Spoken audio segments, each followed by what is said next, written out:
Iran పైన Israel యుద్ధంలో సంచలనమైన పరిణామం చోటు చేసుకుంది. ఇరాన్పై అమెరికా వెనక్కు తగ్గిందట. ప్రపంచవ్యాప్తంగా చమురు ధరలు సరఫరాలో తీవ్రమైన ఇబ్బందులు ఎదుర్కొంటున్న కారణంగా వెనక్కి తగ్గాలని చెప్పి నిర్ణయించుకున్న అమెరికా వెనక్కి తగ్గడం మొదలుపెట్టింది. చమురు మంటలతో ట్రంప్ పైన తీవ్రమైన ఒత్తిడి నెలకొంది. నాటో దేశాలు కూడా చాలా తీవ్రమైన ఒత్తిడి తీసుకొస్తూ ఉన్నాయి.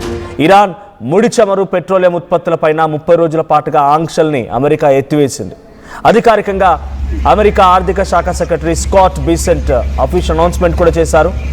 సో ఈ తాత్కాలిక అనుమతి కొత్త ఆర్డర్లకు వర్తించదని కండిషన్ కూడా దాంట్లో పొందుపరిచారు. అమెరికా ఇజ్రాయెల్కు సంబంధించినటువంటి నౌకలను ధ్వంసం చేస్తూ హార్ముజ్ జలసంధి గుండా చమురు రవాణాను అడ్డుకుంటున్న ఇరాన్ అమెరికా ఆంక్షలు ఎత్తేయడం 2 వారాల్లో ఇది 3వసారి. అయితే రంజాన్ రోజున అమెరికా నుంచి ఈ ప్రకటన రాగా కొంత ఇరాన్ వైపు నుంచి కూడా ఆశాభావం, సంతోషం కూడా వ్యక్తమవుతోంది. సో ఏదేమైనా అమెరికా వెనక్కు తగ్గిందా పూర్తిగా అనంటే ఇప్పుడున్న సిచ్యువేషన్లో వెనక్కి తగ్గకపోతే చాలా పెద్ద ప్రమాదమే. నాటో దేశాలు 32 దేశాలన్నీ కూడా ఇప్పుడు అమెరికాకి వ్యతిరేకంగా మాట్లాడాల్సిన పరిస్థితి వచ్చింది. అమెరికా చేయడం మూలంగా హార్ముజ్ జలసంధి పూర్తిగా నిలిపివేయడంతో హార్ముజ్ జలసంధి నుంచి ఎటువంటి రాకపోకలు లేకపోవడంతో అనేక రకాల ఇబ్బందులు పడుతున్నాయి నాటో దేశాలు మొత్తం కూడా, మరి ముఖ్యంగా యూరోపియన్ నేషన్స్. సో మీకు ఒక చిన్న మచ్చికగా చెప్తాను నేను ఇక్కడ.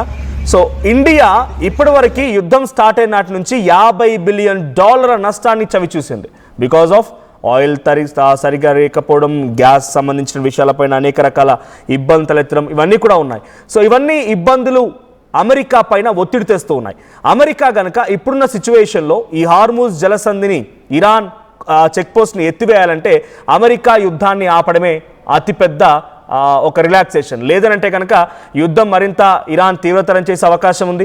ఇరాన్ తీవ్రతరం చేయడంతో అటు ఇజ్రాయెల్ వైపు నుంచి కూడా ఒత్తిడి మరింతగా పెరిగే అవకాశం ఉంది. సో ఈ 2 పరిణామాలు కనుక జరిగిన కొద్దీ ఇంకా హార్ముజ్ జలసంధి మరింతగా తీవ్రతరమయ్యే అవకాశం ఉంది. కాబట్టి స్కాట్ బెసెంట్ ఆర్థిక శాఖ సెక్రటరీ అనౌన్స్ చేసినటువంటి చాలా క్లియర్గా ఆ మాట తెలుస్తోంది. సో యాజ్ ఆఫ్ నౌ ఇప్పుడున్న సిచ్యువేషన్లో హార్ముజ్ జలసంధిని ఎత్తివేయడము, హార్ముజ్ జలసంధికి సంబంధించితో పాటుగా అటు ఇరాన్ దగ్గర నుంచి కొనుగోలు చేసినటువంటి వారిపైన ఆంక్షల్ని సైతం ఎత్తివేయడంతో కొంత రిలాక్సేషన్ అని చెప్పాలి. సో ప్రజెంట్ హార్ముజ్ జలసంధి విషయంలో అమెరికా చాలా సీరియస్గానే ఉంది. అమెరికా పైన ఇతర దేశాలు కూడా చాలా సీరియస్గానే ఉన్నాయి. జపాన్ ప్రధాని కూడా అమెరికా అధ్యక్షుడు డొనాల్డ్ ట్రంప్తో భేటీ ఇదే విషయంపైన చర్చించారు. సో నాటో దేశాల్లోని 32 దేశాలు కూడా ఇప్పుడు ఉన్న సిచ్యువేషన్లో మరింతగా సీరియస్గా ఉంటూ ఉన్నాయి. ఏదేం జరిగినా కూడా ఎట్టి పరిస్థితుల్లో వెనక్కి తగ్గేదే లేదన్నట్టుగా అటు నాటో దేశాలు ఉంటాయని అమెరికా భావించింది. కానీ నాటో దేశాలు మేము సపోర్ట్ ఇస్తాం, హార్ముజ్ జలసంధిని మీరు విడిపించడానికి ప్రయత్నం చేసి సపోర్ట్ ఇస్తాం, కానీ అది సాధ్యం కాని సమయంలో మీరు కూడా కాంప్రమైజ్ అవ్వాల్సిందన్నట్టుగా చెప్తూ ఉన్నారు. సో ఇరాన్ ముడి చమురును కొనుగోలు చేయడానికి 30 రోజుల పాటుగా అనుమతినిస్తూ ట్రంప్ ప్రభుత్వం ఒక స్పెషల్ ఉత్తర్వులను కూడా జారీ చేసింది. సో అమెరికా ఆర్థిక మంత్రి స్కాట్ బెసెంట్ ఈ విషయాన్ని వెల్లడించారు. గత 2 వారాల్లో అమెరికా ఇలాంటి మినహాయింపు ఇవ్వడం ఇది 3వసారి. సో ఇరాన్తో యుద్ధ వాతావరణం వల్ల చమురు సరఫరా తగ్గి ధరలు పెరిగే అవకాశం ఉంది ప్రపంచవ్యాప్తంగా. సో ప్రస్తుతం సముద్రంలో సిద్ధంగా ఉన్నటువంటి సుమారుగా 14 కోట్ల బ్యారెళ్ల ఇరాన్ చమురుని మార్కెట్లోకి, అంటే గ్లోబల్ మార్కెట్లోకి తీసుకురావడమే ఈ ధరని అదుపు చేయడానికి అవకాశంగా ఉంటుందనేది అమెరికా భావిస్తోంది. సో దీనిపైన అటు అమెరికా ఆర్థిక శాఖ మంత్రి బెసెంట్ కూడా మాట్లాడుతూ ఏమన్నారంటే, తాము ఇరాన్ చమురునే ఇరాన్కు వ్యతిరేకంగా వాడుతున్నాము, దీనివల్ల ధరలు పెరగవు, అదే సమయంలో మా ఆపరేషన్ ఎపిక్ ఫ్యూరీ కూడా కొనసాగుతుంది అని చెప్పారు ఆయన. అమెరికా తీసుకున్న ఈ నిర్ణయం పైన కొందరు ఎక్స్పర్ట్స్ ఏం చెప్తున్నారంటే ఇదంతా కూడా అభ్యంతరము. సో వాళ్ళ ఆయిల్ని యూజ్ చేసి వాళ్ళపై అటాక్ చేయడమే కాకుండా ఇప్పుడు దాన్ని ఎత్తేస్తున్నామని చెప్పేటువంటి మాటల్లో ఎటువంటి నిజం లేదు. మీ ఆపరేషన్ ఎపిక్ ఫ్యూరీ కొనసాగుతుంది అంటున్నారు, ఆ తర్వాత మీరు ఆయిల్ని వాళ్ళపైనే వినియోగిస్తున్నాం, వాళ్ళపైనే కొంత అటాక్ చేస్తున్నామనే మాటను కూడా మాట్లాడుతున్నారు. ఎట్టి పరిస్థితుల్లో సాధ్యం కాదు. ఇదంతా కూడా ఊరికనే అమెరికా బూచిగా చూపించి ప్రపంచ దేశాల్లో మళ్ళీ ఒక అల్లకల్లం సృష్టించినటువంటి వాతావరణం అవుతుందని చెప్పి ఎక్స్పర్ట్స్ చెప్తున్నమాట. సో ఇంకా బ్లాక్ స్టోన్ కంప్లైంట్ సర్వీసెస్ కూడా చెందినటువంటి డేవిడ్ టన్నెబామ్ అంట, ఆయన ఏం చెప్పారంటే ఇరాన్ యుద్ధ ప్రయత్నాలకు ఆర్థికంగా సహాయం చేసినట్టు అవుతోంది. ఇది నిజంగానే ఓపెన్ చేస్తే కనుక ఇరాన్కి మళ్ళీ ఫైనాన్షియల్గా మనం ఈ ఆయిల్ని పర్చేస్ చేసే వాళ్ళు చేసుకొని ఆయిల్ని పర్చేస్ చేస్తూ వాళ్ళు మళ్ళీ డబ్బులు కనుక ఇరాన్కి ఇస్తే ఇరాన్కి మరింతగా ఇది ఆర్థికంగా కొంత వెసులుబాటుని ఇచ్చినట్టు అవుతుంది, యుద్ధానికి మరింతగా తోడుపాటు అందించినట్టు అవుతుంది అన్నట్టుగా ఆయన కూడా ఎక్స్పర్ట్గా చెప్తున్నారు. సో ఇది ఒకటే కానీ ఇంకా చాలా అంశాలు ఉన్నాయి దీంట్లో. హార్ముజ్ జలసంధిని మూసివేయడంతో ఎటువంటి ఇబ్బంది తలెత్తిందనంటే ఇప్పుడు ప్రజెంట్ కొన్ని మీకు మచ్చికగా చెప్పే ప్రయత్నం చేస్తాను నేను. సో అటు సౌదీ అరేబియా ఎక్స్పోర్ట్ చేస్తుంటుంది కాబట్టి ఆ దేశానికి లాసే, ఖతార్కి లాసే, యూఏఈకి లాసే, కువైట్కి లాసే, ఇరాక్కి లాసే. సో ఇప్పుడు ఇక్కడ మనం కేవలం స్కాట్ బేస్ అని చెప్పిన మాట ఏంటంటే ఇవన్నిటికీ క్లియరెన్స్ కాదు, కేవలం ఇరాన్ దేశం నుంచి ఎవరెవరైతే చమురులు కొనుగోలు చేస్తున్నారో వాటిపైన ఆంక్షలను ఎత్తివేశారంతే. యూరోపియన్ నేషన్స్ ఉన్నాయి, కొన్ని ఇరాన్ నుంచి ఆయిల్ కొనుగోలు చేసేవి, ఆఫ్రికన్ దేశాలు ఉన్నాయి. సో వీటిపైన కొన్ని ఆంక్షలు పెట్టారు డొనాల్డ్ ట్రంప్. అవి కూడా కొన్ని నాటో దేశాల్లో భాగస్వామ్యంగా ఉన్నాయి. సో వాటిపైన ఆంక్షలు పెట్టి మీరు అక్కడి నుంచి కొనుగోలు చేయొద్దు. ఇరాన్కి సంబంధించి సప్లై కాబట్టి అఫ్కోర్స్ ఇరాన్ చెక్ పోస్ట్ పెట్టిందంటే వాళ్ళంతా వాళ్ళు చెక్ పోస్ట్ తీసుకొని వాళ్ళ ఆయిల్ ఎక్స్పోర్ట్స్ని కంటిన్యూ చేయగలుగుతారు. సో ఇప్పుడు వీటిపైన అమెరికా ఆంక్షలు పెట్టడంతో ఏమైపోయింది, ఆయిల్ పర్చేసింగ్ కోసం ఇటు ఈ దేశాలు వెనక్కి తగ్గడం, తర్వాత ఆయిల్ ట్యాంకర్స్ని, ఇరాన్కి సంబంధించిన ఆయిల్ ట్యాంకర్స్ని ఇటు అమెరికా కూడా పేల్ చేయడం, ఇవన్నీ జరుగుతూ ఉన్నాయి. సో ఎప్పుడైతే ఈ ఆంక్షల్ని ఎత్తివేసినట్టుగా ప్రకటించిందో అమెరికా, అది కూడా యుద్ధం కొనసాగుతుంది. కానీ నాటో దేశాలు ఇబ్బందులు పడుతున్నాయి కాబట్టి ఇరాన్కి సంబంధించినటువంటి ఆయిల్ సప్లై ఆ దేశాలు ఇవ్వడానికి ఒప్పుకుంటున్నాయి. కానీ సౌదీ పైన ఎఫెక్ట్ కొనసాగుతుంది, ఖతార్ పైన ఎఫెక్ట్ కొనసాగుతుంది. బికాస్ ఖతార్, సౌదీ నుంచి కేవలం ఇండియా, రష్యా, చైనాలే కాదు కదా ఆయిల్ కొనుగోలు చేస్తుంది, ఇంకా చాలా ఇతరత్ర దేశాలు ఉన్నాయి. సో ఆ దేశాలపైన ప్రభావం పడుతుంది, ఇటు ఈ దేశాలు కూడా ఇబ్బంది పడక తప్పదు. సో ఇటు ఇంపోర్టర్స్ ఉన్నటువంటి మేజర్ కంట్రీస్ ఏమైనా ఉన్నాయంటే firstly India, China, Japan, south Korea and European unions కూడా ఉన్నాయి. రష్యా కూడా దీంట్లో భాగస్వామిగా ఉంది. సో యునైటెడ్ స్టేట్స్కి యుఎస్ఏకి ఇప్పటివరకు జరిగిన నష్టంలో ఎక్కువగా ఎక్కడ వాటిల్లిందంటే మిలిటరీ ప్లస్ ఎకనామిక్. మిలిటరీ పరంగా లాస్ ఏర్పడింది, ఎకనామికల్గా లాస్ ఏర్పడింది. సో సుమారుగా $150 బిలియన్ కేవలం వార్ కోసం ఉపయోగించాల్సి వచ్చింది. యుద్ధం కోసమే $150 బిలియన్ వెచ్చించాల్సి వచ్చింది. దీంతో పాటుగా మిలిటరీ స్ట్రెయిన్ కూడా ఉంది. అటు ఇరాన్ విషయానికి వస్తే ఇన్ఫ్రాస్ట్రక్చర్ డ్యామేజ్ అయింది, ఎక్స్పోర్ట్స్ అన్ని ఆగిపోయాయి. ఇజ్రాయెల్ అమెరికా అటాక్ చేయడం మూలంగా చాలా ప్రాంతాల్లో ఇబ్బందికర పరిస్థితి నెలకొంది. ఇదొకటే కాకుండా ఆయిల్ ఎక్స్పోర్ట్స్ చాలా మేరకు తగ్గిపోయాయి. తర్వాత పెద్ద మొత్తంలో లాస్ కూడా ఏర్పడింది. ఆల్మోస్ట్ ఆల్ ఒక $500 బిలియన్ నష్టం వాటిల్లింది ఇరాన్కి.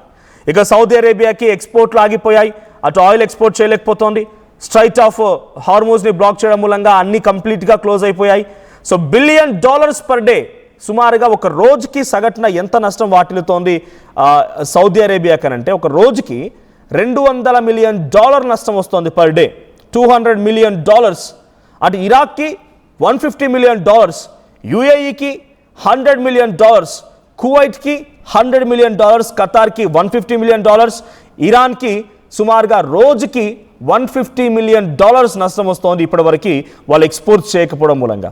ఇక ఇండియాకి ఇప్పటివరకు $5 బిలియన్ నష్టం వచ్చింది, $50 బిలియన్ డ్యూ టు మనకు గ్యాస్ అందుబాటులో లేకపోవడం, ఆయిల్స్ అందుబాటులో లేకపోవడం ఆ నష్టాన్ని చేకూర్చాయి.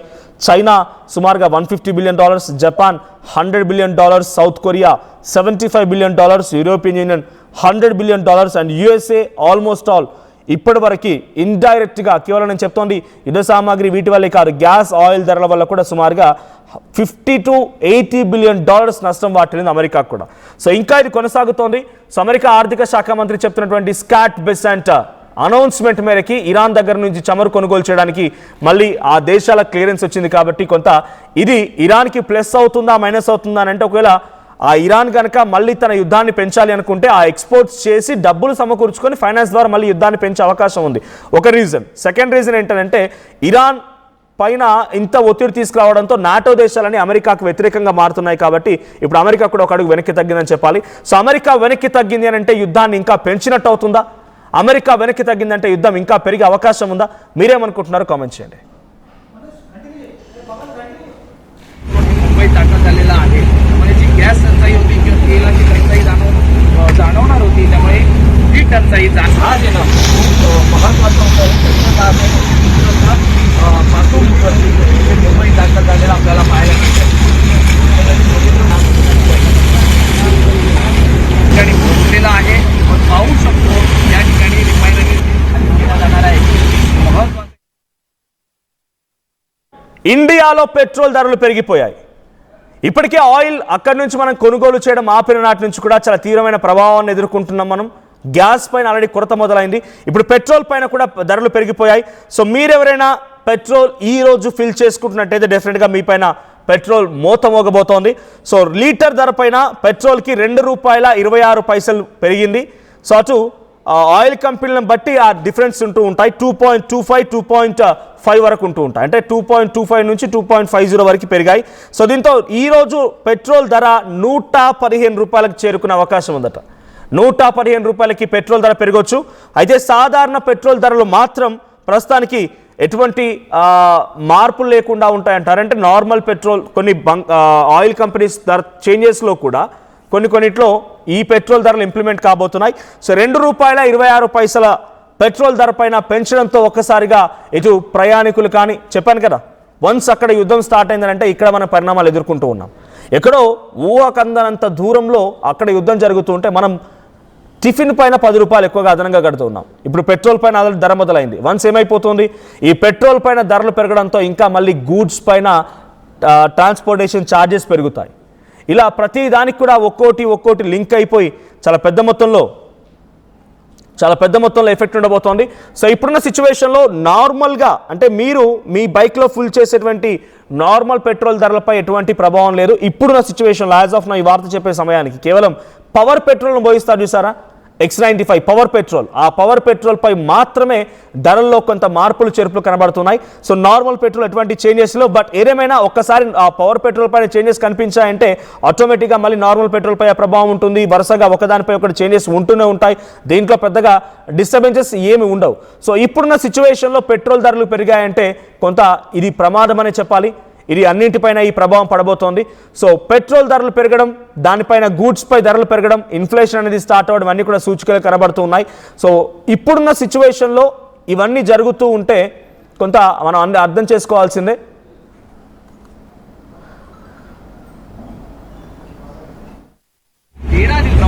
मुंबई ताटा झालेला आहे. त्यामुळे जी गॅस टंचाई होती किंवा तेलाची टंचाई जाणवणार होती, त्यामुळे ही टंचाई आज येणं महत्वाचं होतं. मुंबई ताटा झालेला आपल्याला पाहायला రైట్, ఇరాన్పై యుద్ధం ప్రారంభించి సుమారుగా ఈ రోజుకి 3 వారాలు పూర్తయిపోయింది ఆల్రెడీ. అప్పటి నుంచి ఇప్పటి వరకు మనకు కొంత ఆ పెట్రోల్ ధరల పైన స్థిరంగా రేట్లు కనిపించిన ఈరోజు ఆ చేంజెస్ కనబడుతూ ఉన్నాయి. సో దేశవ్యాప్తంగా బంకుల్లో అమ్మేటువంటి ప్రీమియం పెట్రోల్ అంటే పవర్ పెట్రోల్ పైన తాజాగా రేట్లను అప్డేట్ చేస్తూ ఆయిల్ కంపెనీస్ నిర్ణయం తీసుకున్నాయి. సో యుద్ధం వేళ ఏర్పడినటువంటి ఆ ట్రాఫిక్ కారణంగానే, మారిటైమ్ ట్రాఫిక్ కారణంగానే రావాల్సిన సమయానికి ట్యాంకర్స్ రాకపోవడం మూలంగానే ఈ ధరలు పెరిగినట్టు తెలుస్తోంది. సో ఒక్కో లీటర్ పైన ₹2.26 ఈ ఆయిల్ కంపెనీలు పెంచేశాయి. సో ఇప్పుడు ప్రీమియం పెట్రోల్ ధర 115కు చేరింది. సాధారణంగా అయితే ఈ పెట్రోల్ ధరలు మాత్రం మొన్నటి వరకు 112 లేదా 112 వరకు ఉండేవి కాస్త ఇప్పుడు 115 వరకు చేరిపోయాయి. ఇక నార్మల్ పెట్రోల్ ధరలు అలాగే కొనసాగే అవకాశం ఉంది. యుద్ధం తర్వాత తొలిసారిగా ఈ పెట్రోల్ ధరలు పెరుగుతున్నాయి, మన ఆయిల్ కంపెనీలు పెంచేశాయి. సో యుద్ధం నేపథ్యంలో ఈ పెట్రోల్ ధరలు పెరగడంతో ఇది మరికొంత ప్రభావం పడే అవకాశం ఉంది మధ్యతరగతి ప్రజలపైన. చూద్దాం ఏం జరుగుతుందో మరి.